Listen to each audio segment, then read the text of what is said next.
Hello, I am Toby. This is our adventure to Cadbury World. Yes, on our way to Manchester to go to the arcade club, which will be a future vlog, we decided to stop off at Cadbury World on the way, a place we've never been and a place where we had no real idea what we was going to be checking out. Obviously we knew we were going to be eating a lot of chocolate, and yes we did. We heard that this place now has a ride, a real theme park ride, so obviously we had to check that out. But all in all, it was just somewhere to stop along the way. But is it worth making a dedicated journey to go and visit Cadbury World? Let's find out.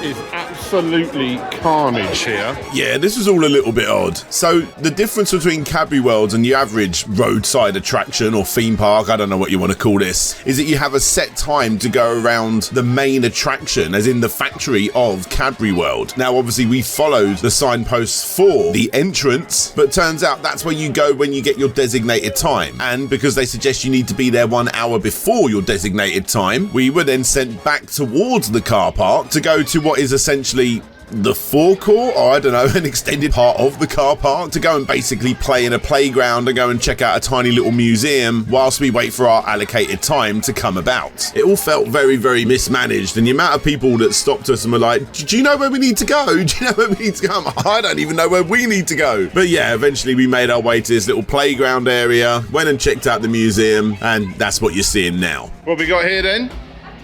The history of Bourneville.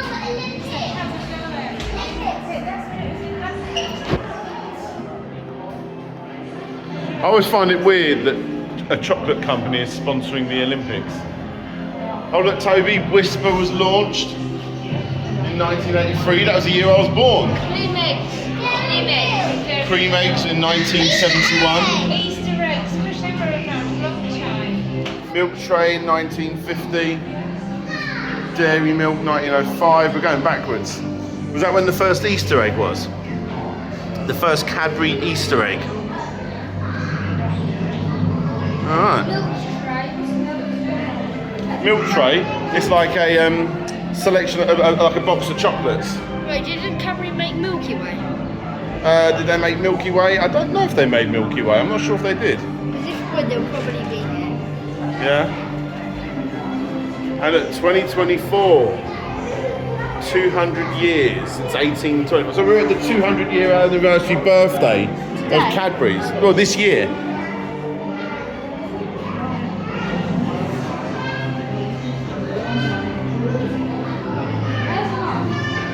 So look, is this the factory?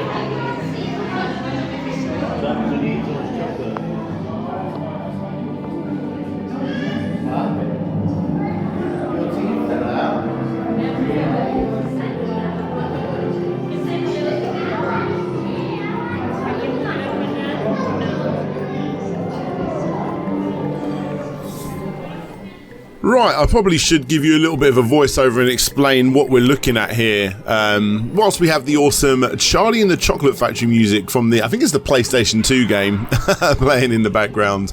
Yeah, along with what you're seeing here. So, yeah, the museum part of this, as you would expect, is a museum of all things Cadbury's, and as a roadside attraction, I think it is definitely worth stopping off. I would never, go out of my way to visit Cadbury World. Well, not from my neck of the woods anyway, as I've stated in previous videos. I'm down in Kent.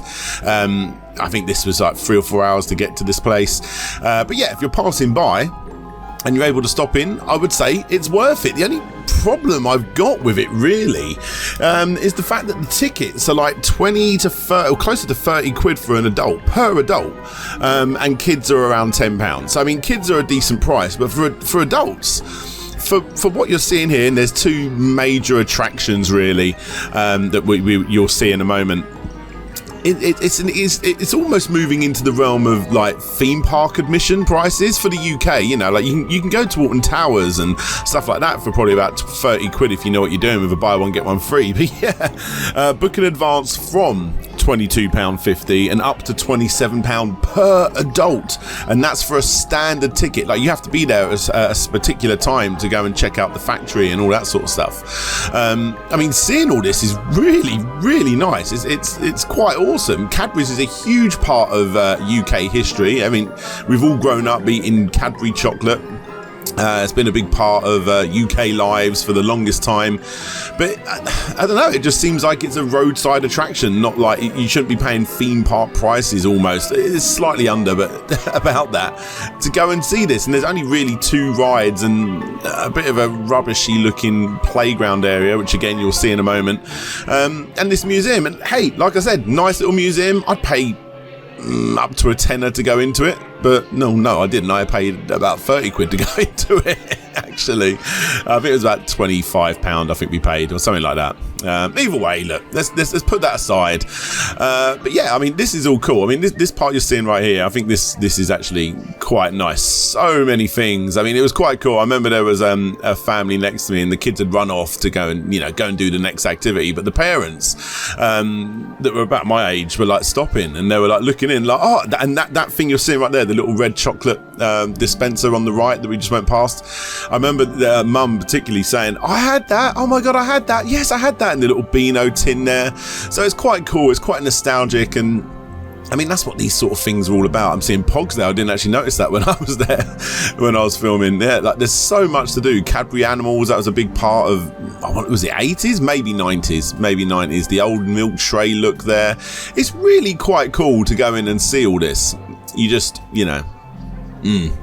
it's tough for the price. Don't want to keep dwelling on it, but it is what it is. The old classic roses, which is really, really nice. Those massive giant tins. I actually remember my auntie having those back in the 90s when we go around, especially the see-through sort of glass. I think they were glass tins. They might have been plastic. I don't remember. But it was really, really cool to see all that. You got the classic Freddo, that weird dizzy egg looking thing, but obviously, yeah, it's like, I think it's supposed to be a cocoa bean. The iconic gorilla from the milk tray adverts. No, not milk tray, the Cadbury Dairy Milk adverts, sorry. Classic Star Wars. I had those Star Wars things as a kid. You always get different things like this at Easter and at Christmas and all that sort of stuff, and seeing all of that again is quite nice. It's quite nice, and so many kids got these cars in their stockings sent over to them by the elves. It's really, really cool. It's really nice. Now, I think this is going back a lot longer than me, or maybe we just didn't have it, but Cadbury milk chocolate, as in like milkshakes or whatever, chocolate milk that they would send to you from the milkman. I don't remember that at all. These cars you see here, I had so many of those on my shelves as a kid. Definitely had the Freddo one. Yeah, it's quite nice. It's nice and nostalgic to see all of this sort of stuff. I do agree. I do think so. All of these cups that litter your cupboards when you get them free with Easter eggs, they're all on display here. They actually look nice when you put them all together.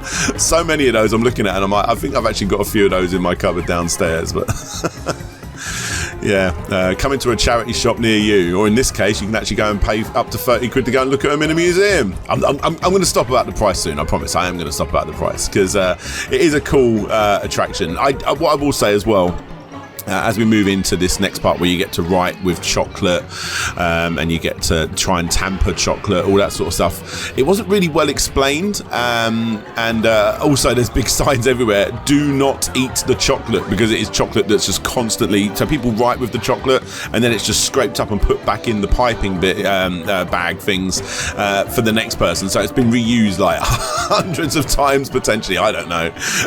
Yeah, you definitely don't want to be eating the chocolate, which is something I never thought I would say at a Cadbury roadside museum, whatever you want to call it. And yeah, do not eat the chocolate.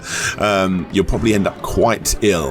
There's plenty of places where you can go and buy chocolate, and they give away a little bit of chocolate as well. But yeah, this is us leading into the part where you get to write with chocolate, and you'll see how mismanaged this is as well.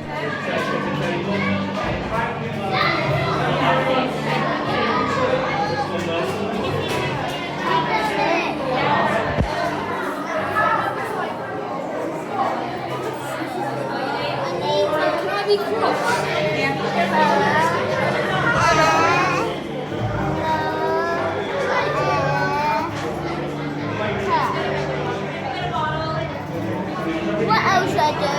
Oh yeah, I'm gonna write Annabelle. Start straight away. We've only got a couple of minutes. Sorry. You're going to be shooting on there. You've only got 2 minutes. Don't worry. You're not going to take long. What are you writing, Annabelle? Yeah. You guys wait, everybody. Same. Neither of us went. Should we let Daddy have one? Yeah. What have everyone got to do with the channel, Toby? Subscribe. Thank you. Take your voice. Chocolate tempering.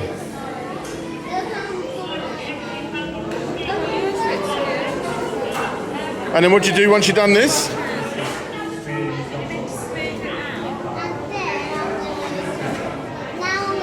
And then what do you do? Like, just do this? I don't really know what I'm doing.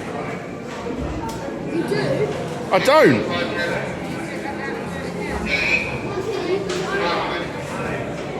I make So then what? Does it like chisel up now? Now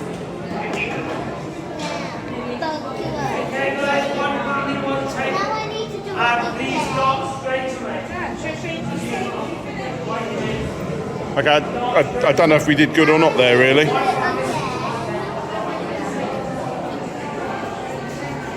Well done, Annabelle. I don't know if we did well, but we did it.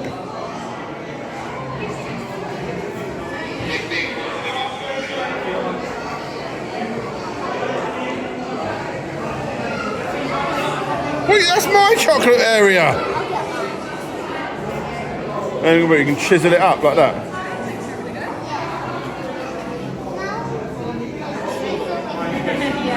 I don't know if this is good or not. There we go. Come on, let's go wash our hands. Over at the end, over there. After that, we went back out to the courtyard, and whilst my wife queued for about 45 minutes to an hour for the 4D experience, one of the 2 attractions at this place, the kids went and played in the play area. Go on then, darling, you're going up.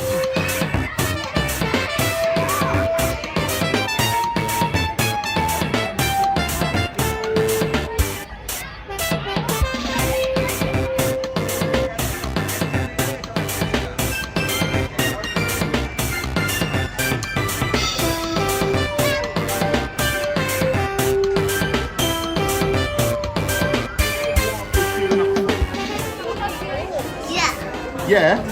What are we queuing up for then? An adventure. An adventure? Oh, no, stupid face. Do you know what we're queuing up for? No?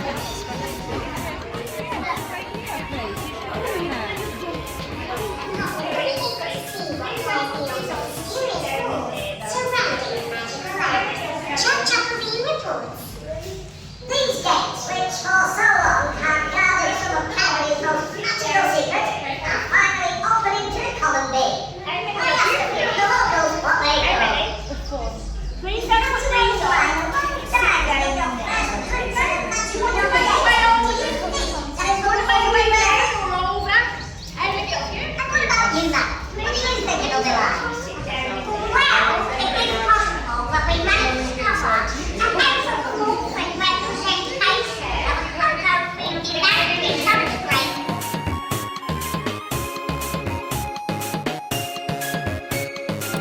Now, this 4D experience, I'm using some footage here from the YouTube channel Geek Street because I didn't record this, is one of the funniest 4D shows I've ever seen. How do you turn Cadbury's chocolate into a 4D sort of ride experience?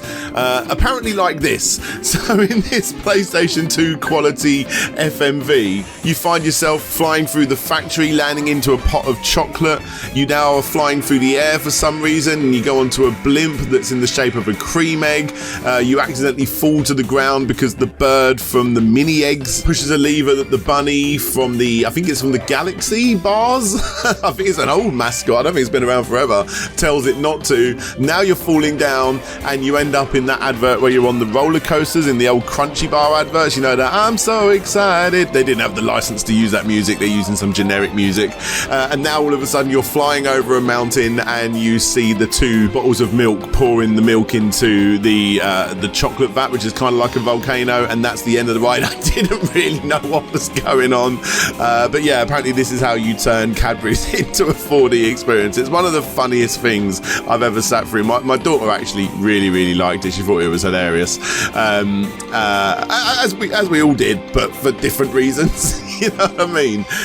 Yeah, it was fine. I would say it's almost a must, because it's just so unbelievable how they turned Cadbury's into a 4D experience. It was like I was in a fever dream. It was ridiculous. I would have thought so, mate. That's probably how they make the chocolate. Yeah. That'd make more sense than the ride we were just on. The ride did make sense a bit. It did? A bit. Did you like the ride? Yes, but why didn't we grab onto the emergency caramel chocolate bar? Yeah, that's very true.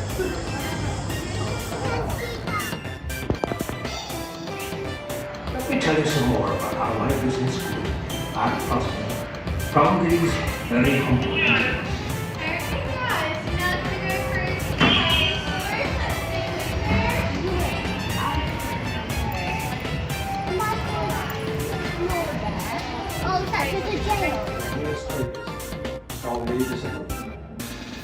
In my spare time, I experimented with preparations of cocoa beans as well as oil warmed up in Victoria. That was when my youngest son, George, was born. It's the dizzy egg. And then finally, as we made our way into the factory, we got given a little bit of chocolate to eat and then queued for about an hour again to go on, to be fair, the only ride that this place has, which is a trackless dark ride where you basically shoot the ingredients that would appear into a chocolate bar. In all fairness, this makes total sense for a place like Cadbury World. It makes way more sense than the 4D experience. And I actually thought the ride was alright. It's quite short, but hey, it's fine. You don't get to eat the chocolate bar at the end, you just get given a bar of dairy milk. And then you go to the gift shop and that's the end. I didn't think this ride was too bad. I do find it quite bizarre that you have set times that you get to go into the factory, but still there's a 1 hour queue once you've arrived in the factory to go on the ride. Surely it should just always have like 15 minutes max if they're actually timing you to go in at the right time. They just seem to overpack the place. But all in all, our day at Cadbury World, like I said, if you're passing by as a one-time thing, it's probably worth going in. Obviously book it in advance, like all Merlin things, it's cheaper if you book in advance. I do think it's absurdly overpriced for what it is. Yeah, look, I've said it over and over, it's definitely overpriced for what it is, but as a one-time thing, you know, yeah, it's worth going. If you only have enough money to do this or a theme park, obviously go to a theme park, but still this is quite a cool little few hours out of your day to break up a longer journey, which is exactly what it did for us. Will we be revisiting? Not this decade, that's for sure. Hopefully they add a bit more to this attraction to make it worth your while, but considering this new indoor shooting dark ride thing is fairly new, I doubt we're going to be seeing anything for at least 5 years. Anyway, please do hit that subscribe button, guys, because for the next video we're going to be going to Arcade Club, the biggest arcade in Europe, which I was invited along to, brought the family to, and everybody absolutely loved it. So until next time, this is DJ Soap signing out, and hopefully I'll see you all next time. Catch you later, guys. Bye bye.